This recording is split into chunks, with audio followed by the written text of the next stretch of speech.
É ciência. É nutrição.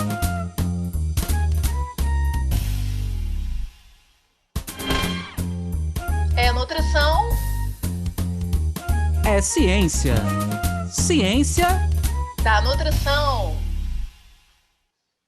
Sejam todos bem-vindos pela ciência. Sejam todos bem-vindos pela nutrição. Esse é o podcast Ciência da Nutrição e que a gente hoje consegue botar no ar mais um episódio. Tudo bem, Luana? Hoje vai ser um episódio especial pra gente, né? Bastante especial, Anderson. Quando eu crescer, eu quero ter aí a mesma proximidade, o mesmo círculo de amizades e parceiros profissionais que você tem, rapaz. Nada, que isso. A gente hoje está trazendo, acho que para a população, um dos programas que para a gente ficou muito feliz de fazer, porque às vezes o poder público ele está muito distante, ou parece um pouco distante da população, né? E dentro da área da ciência da nutrição, o que a gente mais fala, e a gente tem falado em todos os programas, é a questão de alimentos, né? E a gente está podendo hoje trazer pessoas que estão muito envolvidas, inclusive, nessas decisões relacionadas à produção de alimentos, a questões agropecuárias. Então, eu queria, antes de mais nada, agradecer muito e já chamar para o nosso convidado, apresentando o nosso convidado. E hoje eu vou fazer diferente. Eu já vou apresentar perguntando, porque no mínimo curioso quando a gente apresenta ele, o currículo dele e aonde ele chegou hoje trabalhar dentro do poder público.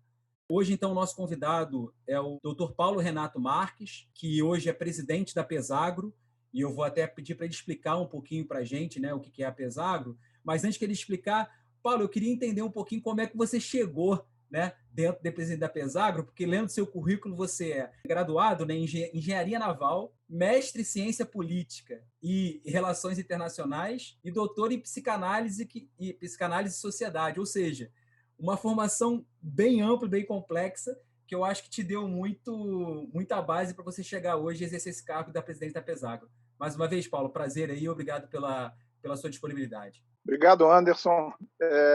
Saudar a todos que nos ouvem. Luana, muito obrigado pelo convite, é um grande prazer. Anderson, essa é uma pergunta muito difícil de te responder, sabe?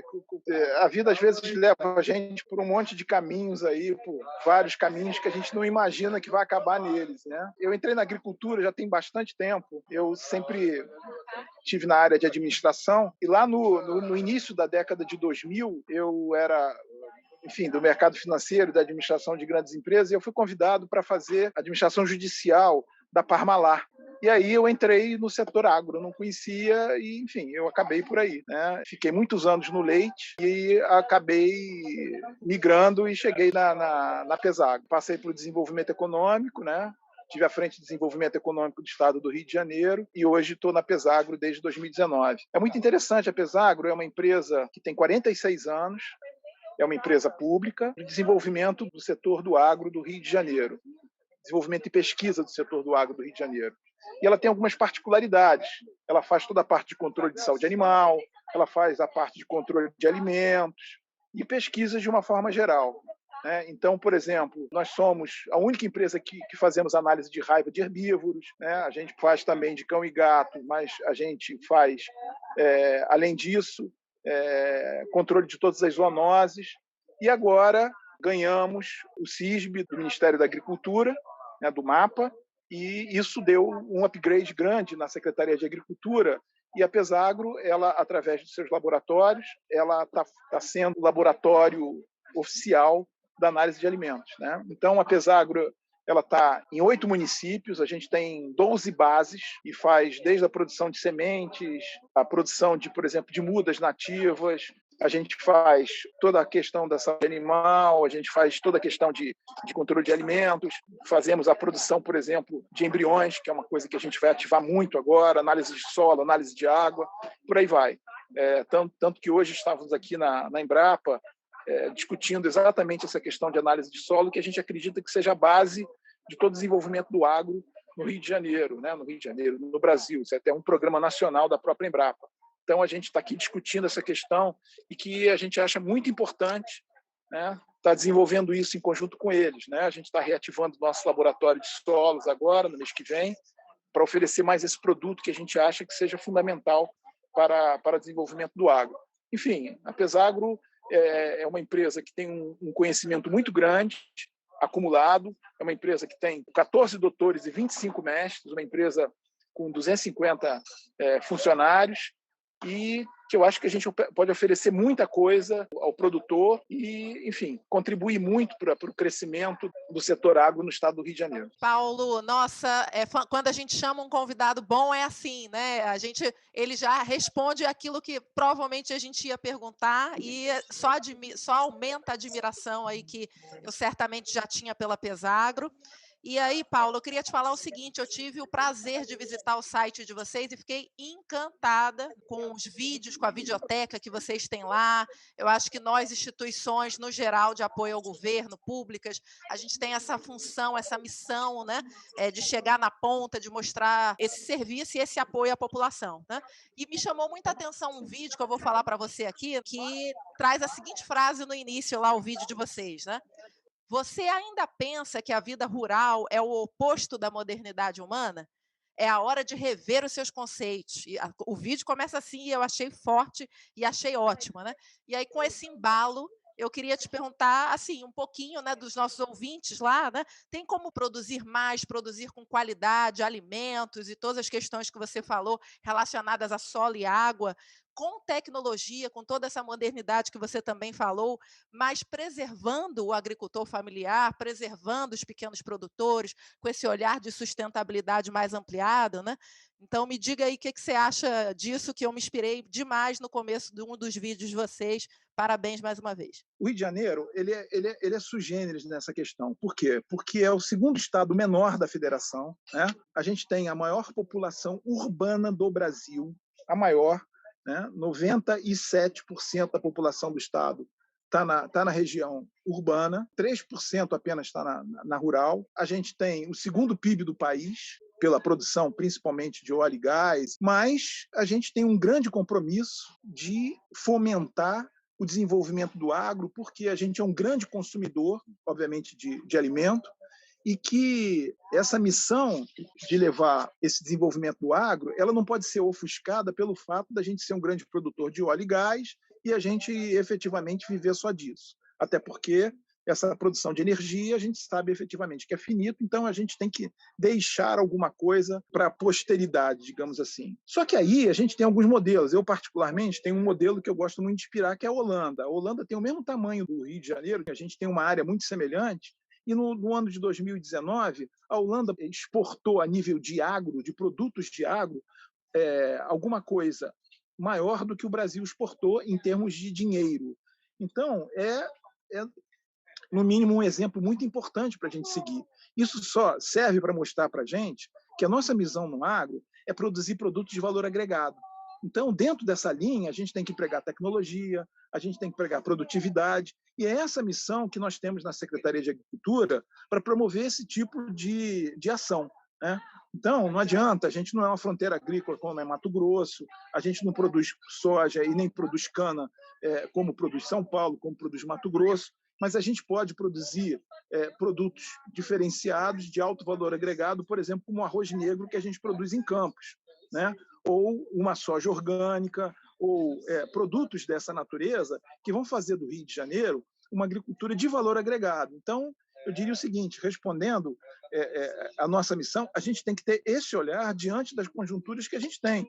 A gente tem uma conjuntura de solo diferenciado, a gente tem uma conjuntura de topografia diferenciada. Então, a gente tem que aproveitar esse tipo de conjuntura que a gente tem e fazer um desenvolvimento do agro a essa questão, adaptar isso, né? Promover, por exemplo, vender genética. Então, a gente tem que trabalhar na tecnologia. E é isso que é a orientação da Secretaria, através do secretário Marcelo, e nós, coligadas, a Pesagro, que é uma empresa de pesquisa, ela tem que entrar nessa linha e produzir alguma coisa que venha a conferir ao Estado essa linha, essa produção de produtos de valor agregado. E é isso que a gente vem buscando. Então, temos projetos nessa direção, como, por exemplo, cultivo protegido, temos projetos como central de receptoras, além dos projetos normais que a gente toca na Secretaria, como um fundo dedicado ao agro, que a gente financia o pequeno produtor. né? E a gente sabe que, se você comparar o nosso perfil do produtor, por exemplo, com o produtor das grandes fronteiras agrícolas do Estado, a nossa agricultura é uma agricultura familiar. Mas isso não significa que essa agricultura familiar não seja uma agricultura de valor agregado, né? Então, é essa a missão, é adequar a nossa agricultura familiar a uma agricultura de valor agregado que a gente possa dar ao produtor essa condição de, primeiro, se manter no campo e, segundo, vender algo que ele tenha um preço diferenciado. A gente queria lembrar aos ouvintes que a gente ainda está gravando à distância, né, por conta da pandemia, então desde já a gente pede algumas desculpas por algum ruído que possa estar tendo interferência. Paulo, uma das coisas que me chama muita atenção assim, é a evolução do Rio de Janeiro nessa área do setor agropecuário. Ela é muito diferenciada frente a outros setores. Com a tua experiência e essa nova visão que vocês estão colocando aí, me fala um pouquinho assim, quais são as áreas ou nichos que você acha que o Rio de Janeiro ainda pode crescer, ou essas principais conquistas que vocês tiveram nesses últimos anos aí em relação à área de alimentos? O que a gente vê, o que a gente enxerga com relação a nichos? Primeiro, voltando, a gente tem características muito específicas, né? A gente não tem grandes baixadas, né? Como tem, por exemplo, Mato Grosso. Eu estou dizendo aí, sempre fazendo uma comparação com as grandes fronteiras. A gente tem uma topografia muito acidentada. Então, isso por si só já nos elimina com determinadas culturas.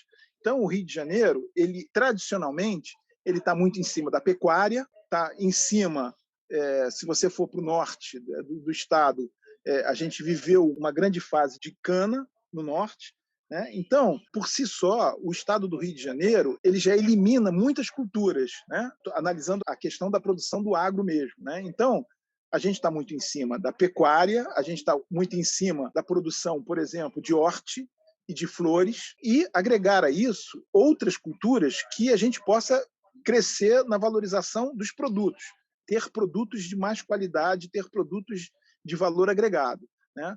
Então, essa condição do Rio de Janeiro limita um pouco da gente fazer grandes aventuras. Exemplo, a gente não consegue ter uma grande produção de soja porque a gente não vai competir com a soja que é produzida em larga escala, mas você pode fazer uma soja orgânica que tem um valor muito grande. Então, essa nossa visão estratégica que a gente pensa em função da conjuntura que a gente tem. Então, por exemplo, a gente pode caminhar numa produção de leite com confinamento, a gente pode caminhar numa produção de carne com confinamento, mas para isso a gente tem que produzir proteína. Para produzir proteína, a gente tem que ter um cinturão ou de soja ou um cinturão de milho. Então, é possível que a gente venha a trabalhar nessa questão ou na produção de outros tipos de proteína para que a gente venha a fomentar, por exemplo, a instalação de um confinamento. E com isso a gente pode aumentar o nosso rebanho, que, se você for analisar aí nos últimos 10 anos, vem dentro da estabilidade.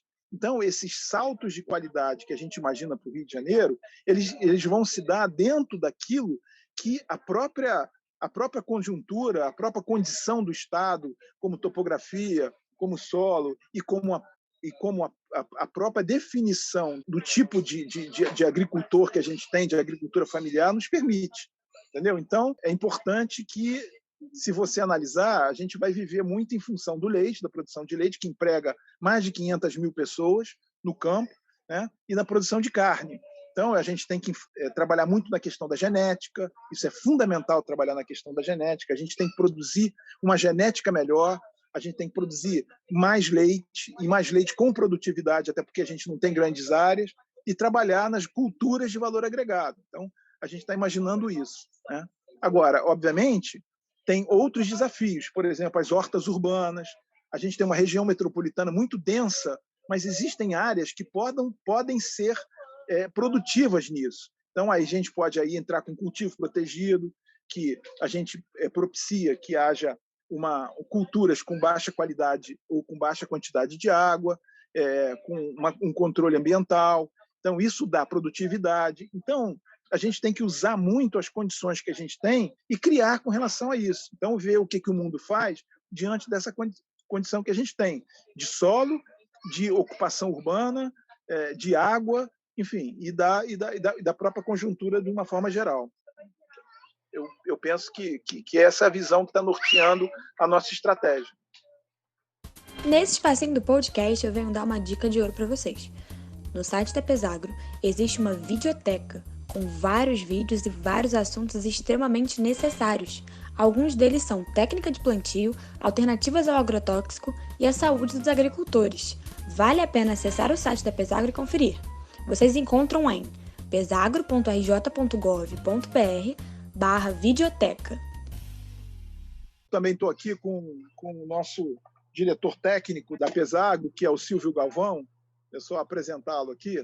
O Silvio ele também está há muitos anos no sistema da CEAPA.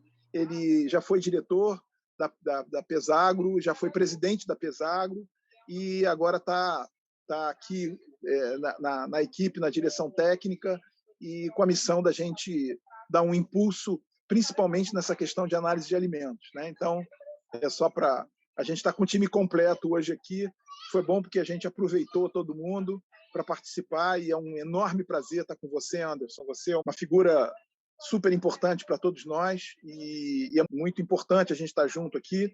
É por isso que eu tentei segurar todo mundo aqui para, de alguma forma, dar um olá para vocês e dizer o quanto é importante você tá com a gente. Boa tarde, pessoal.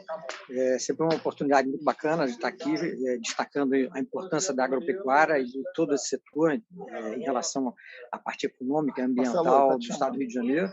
E é uma honra poder estar trabalhando no sentido de estar podendo potencializar as oportunidades de trabalho e prestação de serviço do Pesagro. Isso aí, estamos sempre a postos. Um abraço a todos. Luana, a gente está sendo invadido aqui pelo não menos ilustre, né? Secretário estadual de Agricultura, Pecuária, Pesca e Abastecimento, Dr. Marcelo Queiroz. Eu acho que foi uma invasão que a gente não esperava, né? No meio do podcast, a gente recebeu a visita de um secretário estadual. Então, eu queria dar as boas-vindas aí e agradecer muito aí a participação do secretário. Doutor Marcelo, muito obrigado aí pela sua participação conosco. Secretário Marcelo, seja bem-vindo. Um prazer enorme tê-lo aqui junto com o Paulo. Primeiro, eu agradecer a oportunidade de abrir um meio tão primordial para a agricultura, o agro do Rio de Janeiro, no programa de vocês. Falar que o Paulo Renato aqui é um grande destaque, a Pesagro voltando a ter protagonismo. Me colocar à disposição, falar que a união com a área acadêmica é cada vez mais essencial e, no nosso caso, número 1, é a proposta primordial e que a gente vai trabalhar muito. A gente já conseguiu o CISB, que eu acho que é um avanço muito grande, a gente conseguiu fazer ata de registro de preço de locação de maquinário, que é uma coisa inédita. A gente saiu de um modelo privado-público, né, onde o Estado detinha o poder de trabalhar, inclusive, de máquinas e tal, que a gente acabava uma grande oficina mecânica e a gente está mudando, virando essa chave na gestão também. Eu acho que é o que está sendo feito na Pesagro, né, Materna, FIPERJ, na SEASA. Então, contem comigo. Obrigado aí pela atenção. Estou sempre à disposição. Marcelo, eu tenho uma pergunta assim, que é uma curiosidade. Você tem uma pasta que não é uma pasta fácil e eu fico imaginando o que foi para você os primeiros meses de pandemia. Como é que você botava o travesseiro na cabeça e falava assim, gente, como é que a gente vai produzir alimento e contribuir para essa produção de alimentos para o estado inteiro? Conta um pouquinho desse bastidor aí, que eu acho que acredito não deva ter sido fácil para você viver com esse desafio e a gente viu que o Brasil deu conta, e o Rio de Janeiro também, mas como é que foi um pouco desse bastidor? Assim, o que passou na tua cabeça e falou assim, meu Deus, e agora? Como é que a gente vai dar conta da produção de alimentos no estado inteiro? Na verdade, assim, eu antes de ter sido secretário de Agricultura, eu fui secretário de Administração e do Meio Ambiente. Mas, sem dúvida, a agricultura é o maior desafio, porque ele mexe primeiro com 92 municípios aqui do Rio de Janeiro, cada um com uma realidade diferente. E na questão da pandemia, eu acho que eu vivi isso em outras épocas, em outros momentos. Eu acho que a grande preocupação é que você sabe que quando você tem um grande evento, ou você sai muito bem ou você sai muito mal. Então, eu acho que a mesma preocupação que você teve problemas na saúde, por exemplo, você esperava que acontecesse na questão do abastecimento, né? Se desse errado, talvez eu hoje não estivesse aqui e fosse capa do jornal como um grande vilão. Graças a Deus deu certo, e quando dá certo também, a gente talvez não deu o devido mérito, mas é um mérito não só meu, acho que de toda a secretaria, do SEASA. A gente passou aí por alguns processos de ideia de mudança de localização do Ceasa. Eu acho que a pandemia provou que o Ceasa é um grande centro eficiente de distribuição. Contei com a ajuda da Pesagro e da Emater na questão da mobilização dos produtores. Passamos por várias campanhas de conscientização, utilizamos a Fiocruz como parceira também, as universidades como um todo, utilizamos o Ministério Público, né, que estava preocupado com a saúde dos produtores, mas explicando também a necessidade de não acabar com um ciclo de abastecimento. Então, assim, o desafio foi bom, graças a Deus deu certo, mas deu certo também em virtude da equipe, dos produtores, da força de vontade, e eu acho que é uma coisa para ser reconhecida, né? Perfeito, Marcelo. Um prazer grande ter você aqui conosco, uma honra. Realmente reforço isso que você fala da união da universidade com instituições e secretarias, né, como a Pesagro, como a Secretaria de Agricultura, sempre juntos, né, e admirando muito esse enfrentamento aí de vocês na pandemia, né? E aí queria justamente pegar um gancho disso, né? Às vezes a gente foca tanto na questão, né, dos problemas, e certamente são muitos, né? E a gente vem vivendo tempos difíceis, mas nesses tempos difíceis, né, também nos vemos forçados a criar soluções inovadoras, coisas que nunca tínhamos pensado de fazer dessa forma, e não é que acabou dando mais certo assim do que assado, né? Então, eu tenho uma curiosidade também de saber, Marcelo, se nesse meio tempo vocês tiveram algum caso de sucesso, de alguma solução inovadora, seja em relação ao banco de alimentos, Ceasa, agricultura familiar versus alimentação escolar. Esses são temas que nossos ouvintes costumam, né, nos demandar mais, e se você tiver aí apontamentos para o futuro que você acha que a pandemia pode ter direcionado ou pode ter deixado uma pontinha aí para vocês investirem, a gente gostaria de matar essa curiosidade. Eu acho que, assim, dando certo tem vários exemplos. O principal que eu geralmente falo é a questão de algumas plataformas de venda, uma específica que começou de uma forma informal no Rio de Janeiro, nos primeiros dias da pandemia, que hoje já atua em 4 estados do Brasil, distribuindo e vendendo cestas. Tem a modalidade de venda e a modalidade social, que você ajuda uma entidade, que eu acho que deu muito certo. Contei com a ajuda das cooperativas, contei com o suporte do Ceasa. Teve outra coisa muito boa, que é a nossa interlocução com os supermercados. E essa interlocução tem sido cada vez maior, mas ela acho que foi muito primordial na questão da pandemia. Tem uma coisa que a gente entendeu que explodiu muito, a questão das hortas urbanas, né? Que a gente sempre fala de agricultura e pensa no interior, e muitas vezes a agricultura também pode ser feita dentro da sua residência. Então, é impressionante o número de pesquisas em cima do tema. E, a partir daí, algumas outras experiências bem-sucedidas. Eu costumo falar que, assim, deu tudo certo. Inclusive, eu acho que tem métricas que provam isso. E uma delas é a questão de emprego. No ano da pandemia, no Rio de Janeiro, o agro do Rio gerou um superávit de emprego, o que é, de certa forma, inédito, tendo em vista que o agro ainda não representa o que a gente espera no Rio de Janeiro, mas já mostra que tem um poder de reação muito grande. Segundo, a adesão sísmica, a gente consegue vender agora produto em todo o país. Terceiro, a questão da mudança de gestão, a questão da gente conseguir fazer ata de registro, não precisar ficar fazendo contratação emergencial. Choveu e a gente fica desesperado. Então, hoje a gente tem planejamento, e eu acho que muito disso, em virtude dos técnicos, a gente aqui tem uma relação enorme com a área acadêmica, são muitos doutores, a Pesagro é referência em termos de doutores, então é valorizar, de fato, as instituições como formadoras de grandes pensadores. Marcelo, agradecer a sua participação conosco. Eu sei que você tem um tempo aí que não é fácil, você basicamente deu só uma invasão aqui com a gente. Passar a palavra para você e para a sua mensagem final aí, aquilo que, de repente, você queria falar do seu trabalho na secretaria, até porque esses próximos anos aí não vai ser fácil, né? Não, acho que é muito trabalho, não é simples falar que a gente acha que o agro do Rio ele precisa ainda ter marca, né? É uma coisa, mas tem muita oportunidade. Uma coisa que eu falo a gente perdeu muito na questão do petróleo, em termos de pessoas que são pensadoras, que foram sugadas, obviamente, por um lado econômico, e que, de certa forma, acontece em qualquer lugar do mundo.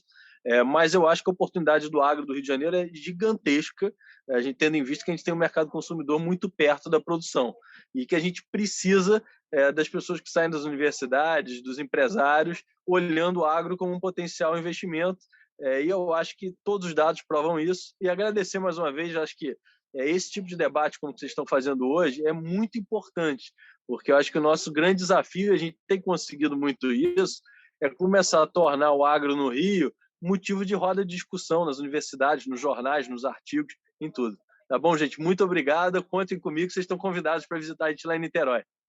Mais uma vez, obrigado aí, Marcelo, pela participação. Aproveitando, então, esse gancho do Marcelo, ele deu vários exemplos aí. A gente vai deixar todos esses links, essas informações que o Marcelo colocou para a gente lá no nosso site. E, então, vou passar então a palavra agora no momento do nosso programa, que entra ela, né? Stephanie, que vai falar um pouquinho de como é que as pessoas podem encontrar essas informações, onde é que elas acham. Stephanie, palavra com você. Boa tarde, Paulo. Boa tarde, Marcelo. Boa tarde, Luana. Boa tarde, Anderson. Uma aula realmente receber duas pessoas extremamente importantes aqui. A gente vai deixar tudo bem detalhado nas nossas redes sociais. Tanto no Instagram quanto no Facebook, vocês encontram podcast Ciência da Nutrição. Tudo junto. E no nosso site, www.cienciadanutrição.com.br. A gente vai destrinchar um pouco o episódio de hoje, vai falar um pouco mais sobre isso. E tá imperdível. Se eu fosse os ouvintes, eu com certeza acessaria. Stephanie, querida, eu também estou assim, em êxtase, né? Paulo e Marcelo têm habilidades de fazer a gente vibrar aí num momento desafiador, mas vibrar por ver esse enfrentamento e aprender sem dúvida, né? Viajei no tempo aqui, hein, Paulo e Marcelo? Lembrei dos meus inícios de aula de professora da área de políticas, de segurança alimentar e nutricional, vocês aí falando tanto de horta urbana, e eu lá em 2008, né, na UF, catando um vídeo disso e não tinha, artigo disso e não tinha, e hoje sabendo com muito orgulho que o Estado do Rio de Janeiro vem mostrando aí caminhos e futuros em relação a isso. Fiquei com vontade de ler mais, de aprender mais.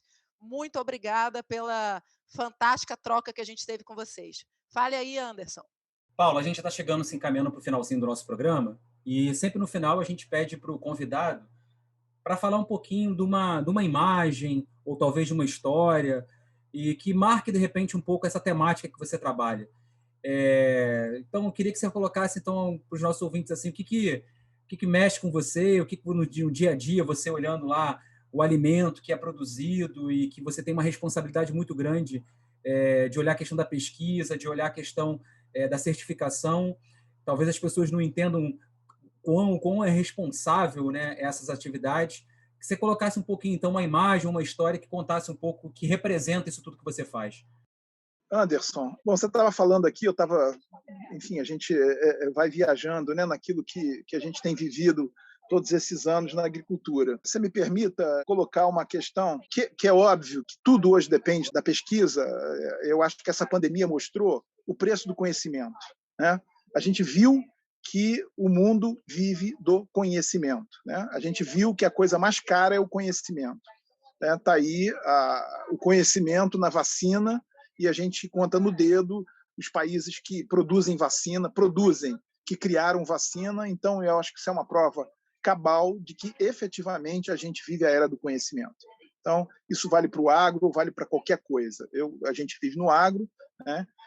A gente não sabe se o agro é pop, nem sempre ele é tech, mas ele é tudo para a gente, né? Então, o agro para a gente é tudo. Então, efetivamente, a gente está vivendo a era do conhecimento. Mas você estava falando, qual é a imagem, qual é a imagem? Eu talvez até me desvie um pouco dessa questão, mas para mim a imagem é o reconstruir. A gente viveu essa pandemia, ou está vivendo essa pandemia, e o ano de 2020, né, o ano passado, foi um ano que a gente desconstruiu muita coisa. Então, eu diria o seguinte, que a partir de agora, que a gente começa a encaminhar a pandemia para o seu provável desfecho, com o início da vacinação, e isso vai aumentar muito ao longo do ano, e todos nós esperamos, eu acho que a gente tem que fazer uma reconstrução a partir daí, né? A gente tem que repensar e reconstruir a partir daí. Então, a imagem que fica é o que a gente pode reconstruir e tirar disso tudo. Então, o Marcelo estava colocando, por exemplo, que no meio da pandemia, todos os produtores nos procuraram dizendo o seguinte, a gente não está conseguindo vender. E aí, nós da agricultura, que a gente estava lá pensando na pesquisa ou pensando no programa, a gente teve que ir para supermercado, para os donos de supermercado, fazer um link para que a gente pudesse trazer o produtor que não conseguia sair com o seu produto e vender diretamente para o supermercado. Então, a gente teve que criar alguma coisa e trabalhar num momento numa atividade que a gente nunca tinha feito. Então, eu acho que isso mostra que a gente tem que pensar o que a gente espera para a próxima década, né? É fundamental isso.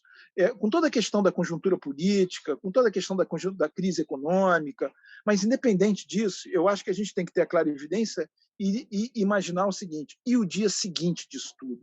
Quer dizer, o que a gente pode imaginar, no nosso caso, no setor do agro, o que a gente pode projetar para os 10 anos? Então, para mim, a imagem que fica é essa reflexão pós-pandemia para a gente construir a próxima década. Eu acho que isso é fundamental.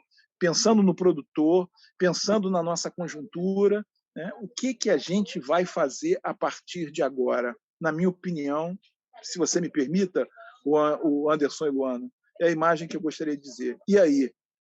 Como dizem os italianos, né? O que facciamo? Caramba, Paulo, você excelente, não teria final melhor, e você nem sabia disso que eu ia fazer agora, mas vou fazer com propriedade. Você chutou a bola para eu marcar o gol aqui do nosso podcast Ciência da Nutrição. Com essa palavra fantástica e com essa motivação que você nos deixa nesse fim da palavra reconstrução, eu queria, nesse final de podcast, né, pegar esse gancho para trocar com os nossos ouvintes, né, que nas redes sociais, nas nossas famosas caixas de diálogo semanais, vocês pudessem falar para a gente como que eu pretendo ajudar nessa reconstrução em relação ao solo, em relação ao que eu como, em relação aos meus hábitos de trabalho, de estilo de vida, aonde eu compro as coisas, como eu compro as coisas, como que você, né, o pessoal aí da tua casa pode ajudar em relação a isso, né? Então, conta pra gente que a gente vai ficar curioso e, mais uma vez, agradecer Paulo, agradecer Marcelo e essa troca fantástica. Oi, eu sou Paola e aproveitando a pergunta dessa semana que vai estar disponível na nossa caixinha lá no Instagram, eu vim trazer algumas respostas que tivemos do episódio passado, onde nós perguntamos se a alimentação de vocês, nossos ouvintes, mudou durante o período de pandemia e isolamento social.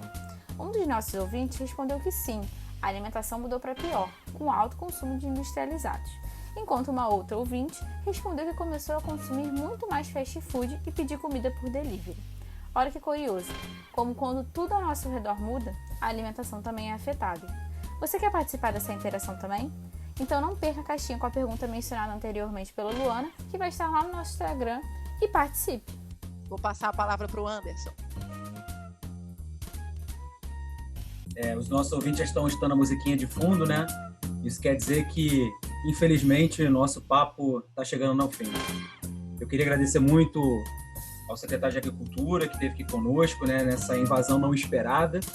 E mais do que isso, agradecer muito ao Dr. Paulo Renato aí pelas suas colocações, a disponibilidade. Paulo, te passo a palavra aí para suas considerações finais no nosso programa. Anderson e Luana, só tenho que agradecer essa oportunidade de estar aqui com vocês. Estamos absolutamente à disposição e vamos conversar mais. Eu acho que o momento é de conversar, porque eu acho que as soluções vêm a partir daí, né? Sobretudo com o conhecimento, né? E vocês conhecem, vocês sabem, vocês geram, produzem conhecimento. Eu acho que a gente tem que usar isso em prol de um Brasil que vem aí na frente. Só tenho a agradecer, satisfação. Estamos à disposição na Pesagro, na Secretaria de Agricultura, para qualquer coisa que vocês queiram. É só nos chamarem que a gente está aí de volta. Obrigado. Luana, hoje foi 10, hein, Luana? Maravilhoso! Agradecer os nossos ouvintes aí. No fim, a gente queria novamente relembrar onde vocês podem nos encontrar, interagir conosco. O nosso site www.cienciadanutrição.com.br e nas redes sociais, Facebook, Instagram, podcast Ciência da Nutrição. Obrigado a todos aí que nos ouviram. Podcast Ciência da Nutrição.